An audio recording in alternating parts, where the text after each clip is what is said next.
काही लोक आता तिकडे चालली. मला एकाने सांगितलं, एकाने भाषणामध्ये सांगितलं, शेतकऱ्यांच्या हितासाठी भाजपमध्ये त्या ठिकाणी चाललं. कसलं शेतकऱ्याचं हित? याचा खासगी आणि याचा सहकारी कारखाना अडचणीत आलाय.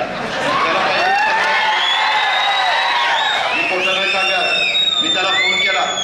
अरे म्हणलं, मी ऊर्जा मंत्री असताना एका रात्री तुझं काम केलं होतं नव्हतं? म्हणलं दादा केलं होतं. म्हणलं मी त्यावेळेस विचारलं, तू कुठल्या पक्षाचा आहे, गटाचा आहे, तटाचा आहे? शेतकऱ्यांच्या करता कारखाना काढतो मी. केलं, मी उपकार नाही केले, शेतकऱ्यांच्या करता केलं. कारण मी पण शेतकरी माझी जात आहे, त्याच्यामुळे मी त्या ठिकाणी केलं. म्हणलं आता काय सर? म्हणलं दादा, खाजगी कारखानाही अडचणीत आला आणि सहकारी कारखाना पण अडचणीत आला, आणि यांनी सांगितलं तुम्ही आमच्याकडे आल्यानंतर आम्ही तुम्हाला हे मंजूर करून देऊ. काही फुकटचं होणार नाही, बँकेचंच मंजूर करून देणार. मित्रांनो, हे